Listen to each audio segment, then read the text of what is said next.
Hey everyone, welcome back to my channel. I'm so excited to have you guys join me today. I am finally back after some much needed rest and relaxation, but don't you worry, I didn't stop working on new recipes for you guys. I have a ton of new content coming for you guys, and you just need to stay tuned to see what that is. Definitely going to be bringing you some more plant-based lifestyle living.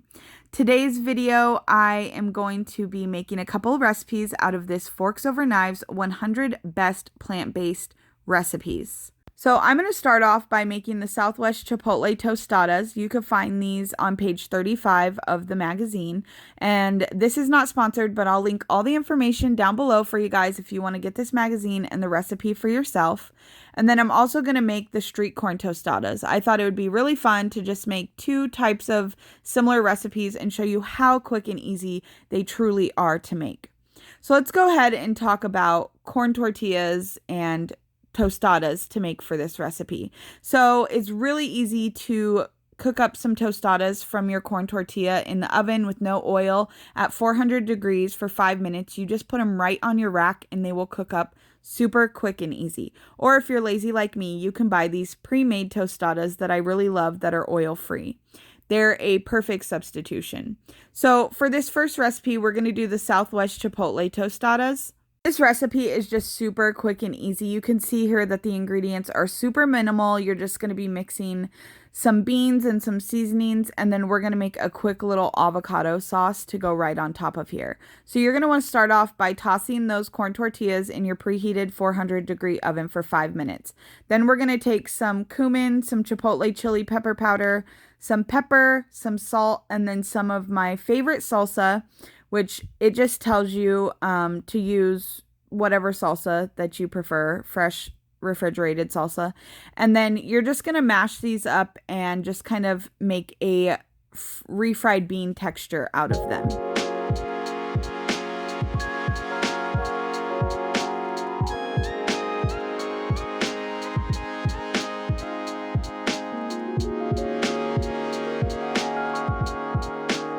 So once you've finished mashing up your beans, you're going to set those to the side and you're going to get started on the avocado topping.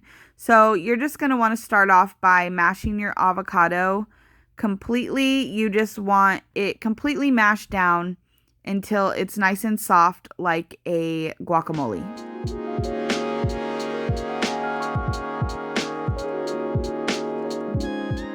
So now you're going to go ahead and take some plant milk and you're just going to mix this in until everything's well incorporated. I just did a little bit at a time so that I was in control of the consistency and so that I didn't make a big old mess by adding it, because I just kind of used it to keep mashing up that avocado. Basically, you're just making a sauce to drizzle over the top of your tostada. So you can really just decide how thin or thick you want it. In my opinion, it doesn't really tell you in the instructions what to do. And then as soon as I finish mixing mine all together, I actually end up adding some salt and pepper to this. Now, this is optional because it wasn't suggested in the recipe, but I just really like to enhance that flavor of the avocado, so I thought a little salt and pepper would do great. Now, obviously, you could omit the salt if that's not something that you're able to eat in your diet, as well as the whole recipe, like the salt that I added to the beans. You can skip that step. You don't have to add salt to any recipe if that's something that you don't eat.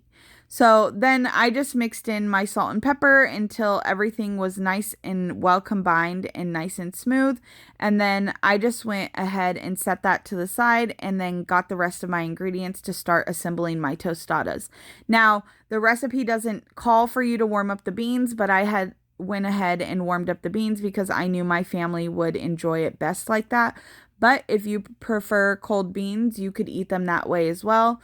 Or if you mash these up straight out of making them in the Instant Pot, like if you didn't use canned no salt beans for this, you could just go ahead and mash them up really quick and then put your toppings on and you're ready to go. I mean, honestly, this recipe was super quick and easy.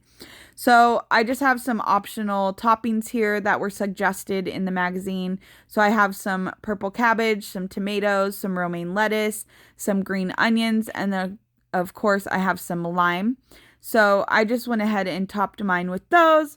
And then we're going to go ahead and drizzle that delicious avocado sauce over the top, which I thought, okay, this is weird. We're just mixing plant milk and avocado. How great is that actually going to be? And I mean, I love avocados, but my husband doesn't. And he actually really, really enjoyed it. He just kept putting more on his. So I thought this was a great little tip, a little hack. This is a great idea to make any kind of topping for any kind of taco night with the avocado and the plant milk. So as you could see here, these came out super quick, easy, and delicious looking. They tasted phenomenal. I mean, really, you were just seasoning some beans and mashing them up, but I think pairing all the separate elements together is what really brought this dish together and made it special.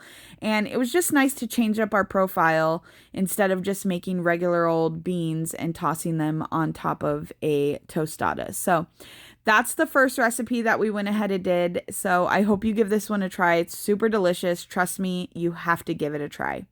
So now for the second one, it's a little more ingredients and it's a little more steps, but it's well worth it. It has that whole elote, is that how you say it? Street corn flavor profile to it that I think you'll really enjoy. So with this recipe, you're going to use chickpeas and corn as your main ingredients, and you want to make sure you reserve that chickpea juice, or as we call it, aquafaba, to the side because it is an ingredient that you are going to use in this recipe. So to start out this recipe, I just went ahead and sauteed my onions and my garlic and my jalapenos in a pan on medium-high heat for about 5 minutes. Now, again, if you've been here for a while or you're familiar with this way of eating, we don't use oil. So we're going to go ahead and dry saute this in a pan.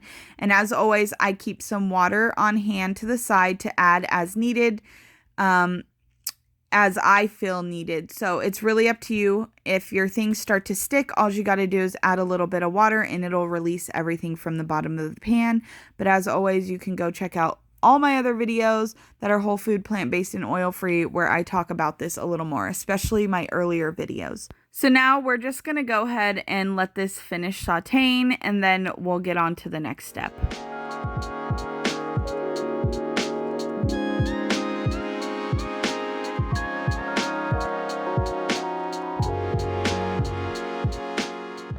So now we're going to add our frozen corn, and we're going to cook that for about 5 minutes or until our corn is tender.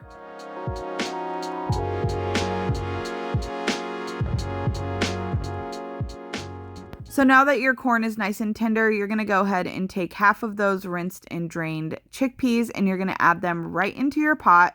And you're just going to mix those up, and you're just warming those through. And while that's cooking, we're going to go ahead and start on the next step with the remaining chickpeas. So we're going to go ahead and take those remaining chickpeas, and we're going to whisk together the milk and the aquafaba and some lemon juice and some chili powder, and we're going to mash it into the chickpeas. I was having trouble with my fork, so I brought in my handy dandy Pampered Chef masher. I highly recommend this thing. It's so great for mashing potatoes and beans. So anyways, I'm just going to go ahead and mix all of that until I get my chickpeas nice and mashed up.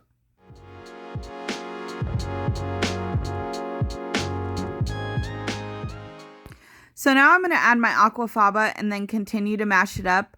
I didn't add it at first because I just didn't want to make a huge mess. And then I add in my lemon juice, my salt and pepper to taste. Of course, you can omit the salt. And then I also have some chili powder. So we're just going to mix that all together and get it all well incorporated. So now I'm just going to go ahead and dump that right here into my pot, and I lost the footage where it shows me dumping it right in. And then you're just going to cook that for a couple more minutes until it's nice and creamy and everything is warmed through together. So next you're supposed to mix in your cilantro, but I add mine at the end on top of my tostada because my husband is a cilantro hater. I know. And so you can do so as well if you're a part of that club. Now, you could be done here and assemble your tostadas, but it does suggest that you make a tofu sour cream, but I'm going to go ahead and make their green sour cream found on page 7 of the magazine. So you're just going to take some tofu, some spinach, some lemon juice, some white wine vinegar, and then a little salt to taste, and you're going to blend that up in your blender.